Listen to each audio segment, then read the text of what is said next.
We know that the primary way that demons cause oppression or vexation or even temptation is through your memory. So if you take in a lot of bad stuff, they're going to use that against you. Joining us right now from the Avila Institute for Spiritual Formation is Jordan Burke, the content coordinator there. Good morning to you, Jordan. Thank you for your time today.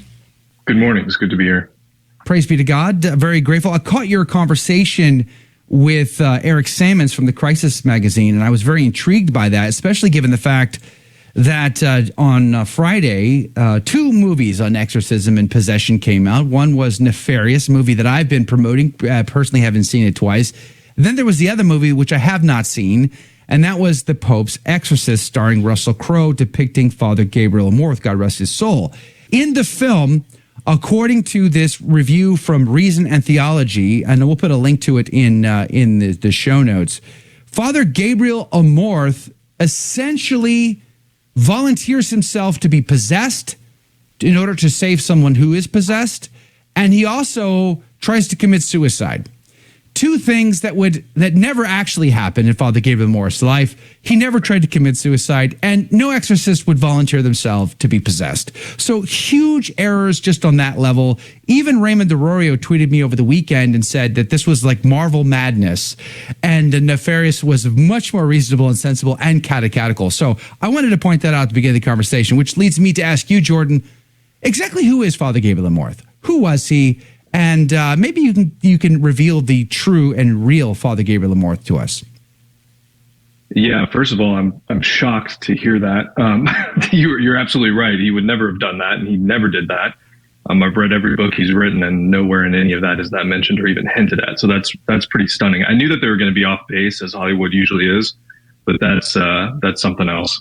But to your question, Father Gabriele Amorth, he was Rome's leading exorcist for a number of years. He was born in May 1925. And what's really fascinating about him is that he felt a call to be a priest at 12 years old, but prior to that, he served in World War II for the resistance. And then later on, was involved in politics. He helped the Italian prime minister at the time write their constitution. So he didn't become ordained until he was 32 years old. And then he didn't become an exorcist until he was in his 60s. He died in 2016, so he's 91 years old. So from 60s to 91, he claimed that he performed over 60, or to his count, it's not a claim, to his count, to his memory, he performed 60,000 exorcisms, which is also interesting. Wow. Because if you look at what the movie claims, they claim that he did over 100,000, which is also not correct. So no surprise there. Wow. 60,000 exorcisms. Now, does that number include like exorcisms of place, maybe some deliverance prayers over people? Are we talking actual exorcism sessions? People who are possessed? The rite of solemn exorcism. Yeah. And to put that number in context, though, it's helpful to note that some of those sessions were for one person. So one person having multiple sessions, if that makes sense. So that kind of brings it a little bit more into context. And then some people, I've had some conversations, I think, well, that seems like a lot of possessed people. Are there really that many possessed people? And in that time there was, and it's important to note that in Rome, especially during Father Amorth's time, and even now, there's a lot of occult activity. There's a lot of New Age activity. So they're kind of ripe for that kind of thing. I've interviewed several exorcists, and I've asked them almost, I think I've asked every single one this question. And they've all said that basically they're seeing an uptick in demonic activity, harassment, or even full-on possession. They've seen an increase, a significant increase. One explained it like the hockey stick chart, whatever that's called, where like a line just goes crazy skyward. Like they even described it that way. So we are seeing that, but 60,000, and he was just in Rome, right? Like it's not like he traveled the world doing this. Right. He lived and did his entire ministry there in Rome. Right, that's correct. Yeah, he had an office. Well, he had several offices. He kept getting kicked out because wherever you went, it's sad, but it's comical. Wherever you went, they couldn't handle the noise. And he wrote in the book that my office had to have windows away from the street, otherwise the cops would get called. So when he finally got in the office, he was but it was all in Rome. Why was he called the Pope's If it was exorcist? Every day. Why was he called the Pope's I love exorcist? This question. Sorry.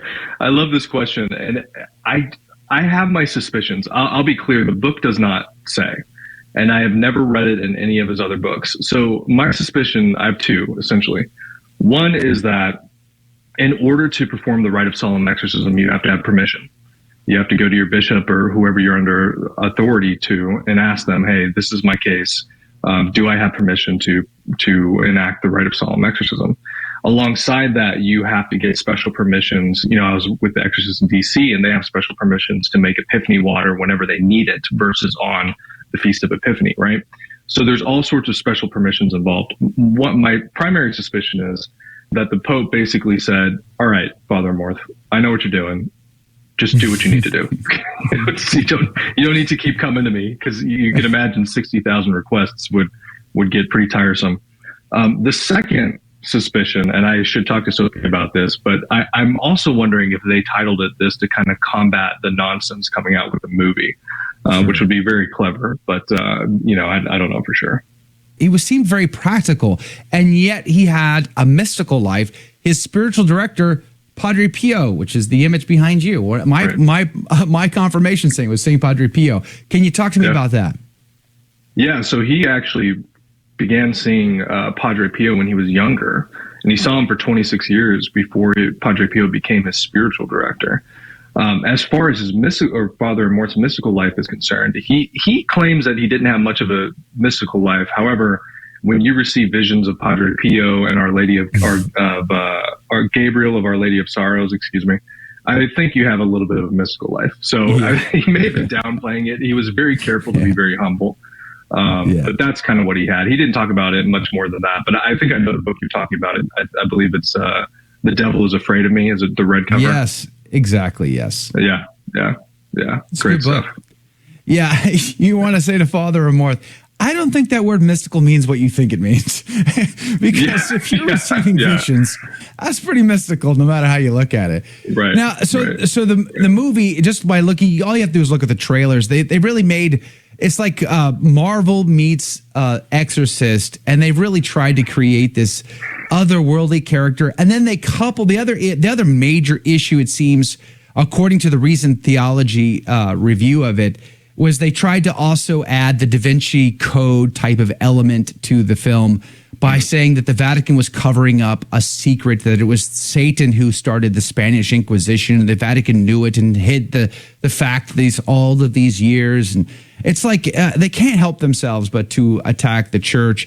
And I wonder how many Catholics would go see this. But right before we have to go to a break here in a moment, tell me why you don't go see possession exorcism films. Yeah, so I study this stuff for a living, and it's not out of choice. It was something that I was called to, and I came to realize very quickly, even in my life previous to this, that the more junk you put in your head, the more junk is going to come out. We know that the primary way that demons oppress, cause oppression or vexation or even temptation is through your memory.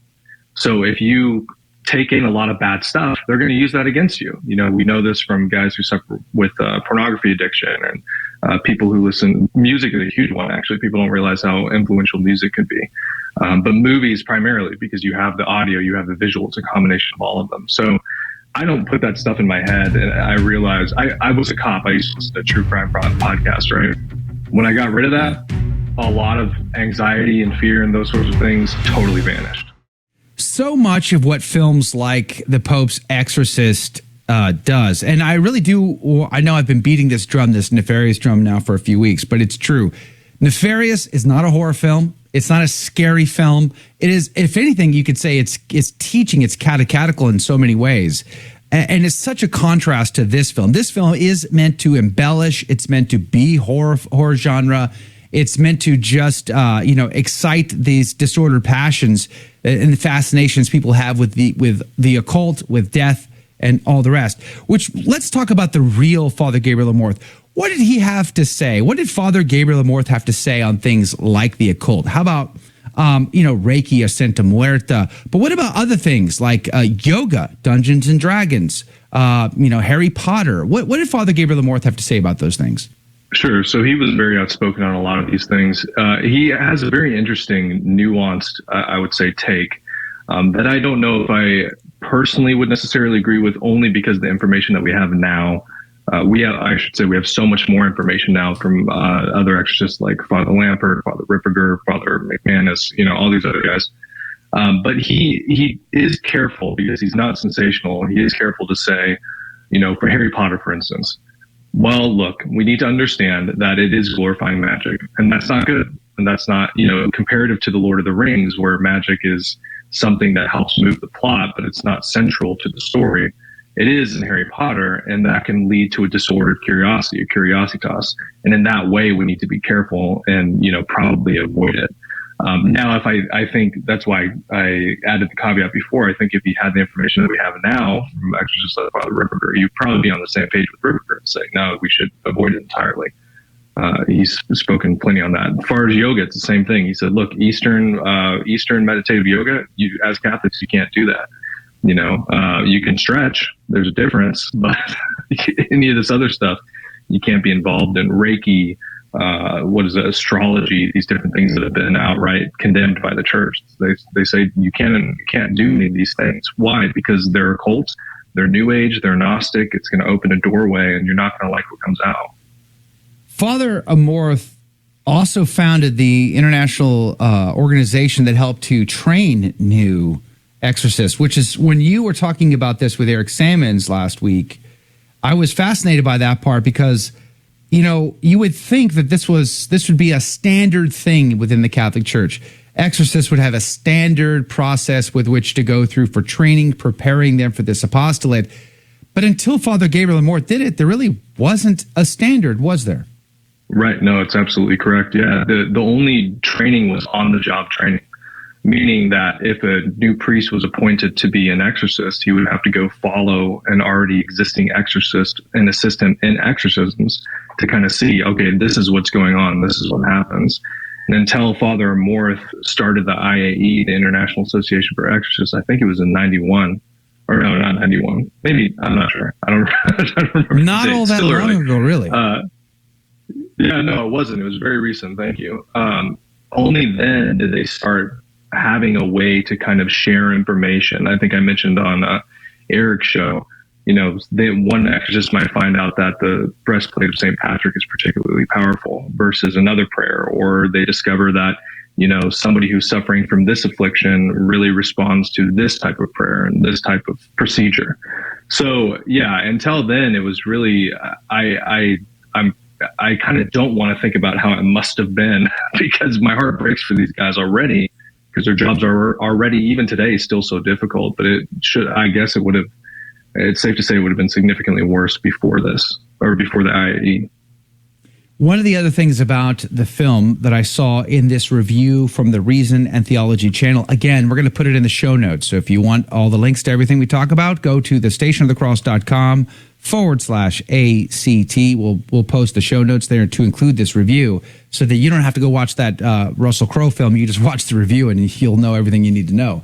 But one of the other aspects that they depict Father Amorth doing is lying to a person who claimed to be possessed, and Father Gabriele Amorth plays along with this person, knowing that they're not, but sort of playing along with them in the process, something that an exorcist would never do. Because if someone has a mental illness, they need mental treatment, not an exorcist. He was definitely not in that camp, right? Correct. Yeah. There's a long process before somebody can actually get to an exorcist, which includes mental health screening, speaking with a psychologist, things of that nature.